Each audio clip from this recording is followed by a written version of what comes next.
After the ban of PUBG, Akshay Kumar and Modi government is launching a new game called Fauji. बस अभी तक ये नहीं पता चला कि इसमें एयर ड्रॉप गिरेगा कि GDP.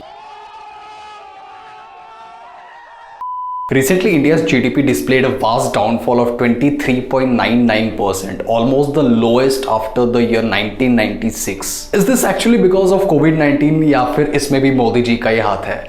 Let's have a look. Hey guys, what's up? This is Himanshu and in this video I'm gonna share 5 important reasons why India's GDP displayed such a drastic downfall.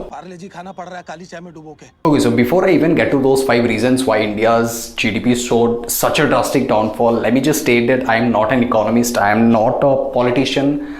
I'm just a 20-year-old जिसको अपने देश के GDP से ज़्यादा अपने pocket money की पड़ी है. So basically I won't be going into those technicalities, graphs, data charts and all. If you're looking for something like actual data and numbers, then this is not the video for you. But if you want to basically know कि देश का economy इतना कैसे गिर गया without going to the numbers, charts and all, then keep watching. This is the video for you. The first reason is obviously less expenditure. See, we all know कि corona चल रहा है and basically all of us are saving up on our cash thinking that कल को मेरे भाई या बहन को कुछ हो गया तो उसके लिए बहुत पैसे चाहिए होंगे. So I would not waste any more money that I have right now. For an example, me.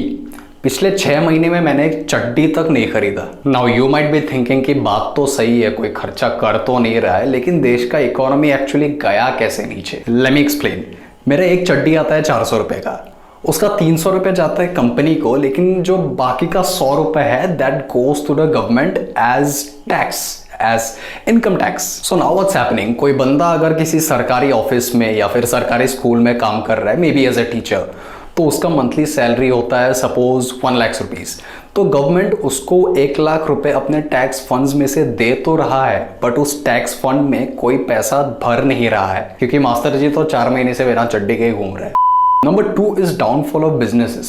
It's not only common people that are the taxpayers. Big companies are also taxpayers and they pay tax in big numbers. And because of lockdown, all of these companies are low on income right now.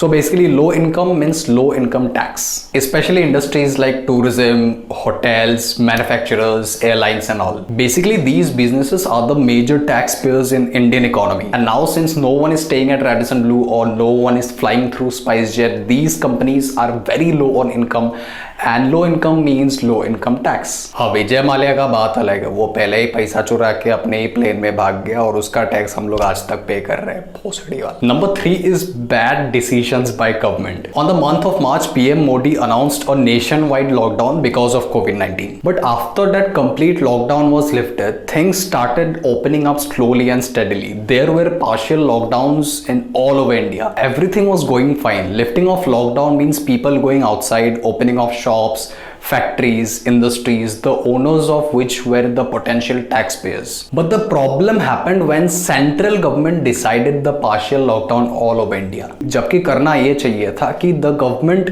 should have given the authorities to the respective state government to implement the lockdown or lift the lockdown. Places like Delhi and Bombay were highly affected by COVID-19 and in these situations lockdown was mandatory because people's lives are much more costlier than a country's economy, I guess. But there are again places like Bangalore and Meghalaya where the number of cases were very low.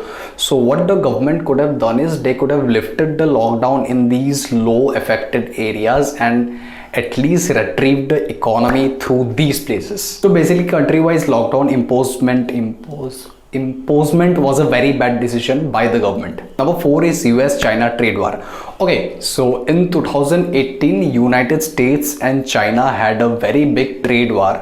And what they did basically, they increased the taxes on things that were imported from the opposite countries, which resulted in a decrease in imports and also exports in both the countries. इससे हुआ क्या कि nearby countries like Vietnam and Malaysia got some huge financial benefits by setting up factories and other business implants in their own countries. But India failed to do the same thing. Make in India was, I guess, a huge failure. Indian government basically failed to give the entrepreneurial entrepreneurial environment to its local businessmen. So basically mistakes like this, and there are also a lot of other silly mistakes which resulted in such a bad condition of the Indian economy. The fifth and the last point is corruption. Okay, so basically I don't know if I should say this in front of the camera and on the internet or not. Okay, so basically what's happening is the central government is giving about 1.5 or 3 lakhs rupees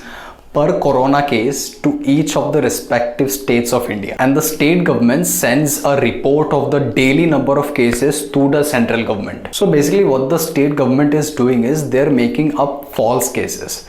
So if there are about 100 cases today in Assam, the state government will say to the central government that it's not 100, it's 200 cases. So to take care and treat those 200 patients, the central government sends an amount of 6 crore rupees to the state government. But the actual requirement was not 6 crore rupees. The actual requirement was just 3 crore rupees. और बाकी के 3 crore गए politicians के जेब में. और अगर ऐसे करप्शंस और स्कैम्स चलता रहा तो इकोनॉमी कोई बोनर तो है नहीं कि अपने आप बढ़ता चला जाए. See, basically the motive of this video is not to defame any government or anyone. Personally, I don't like Congress, I don't like BJP, I don't like politics. I just think that Rahul Gandhi is a bit cute. Anyways, thank you so much for watching till here. I'll see you in the next video. Till then, goodbye and subscribe. Share भी कर देना.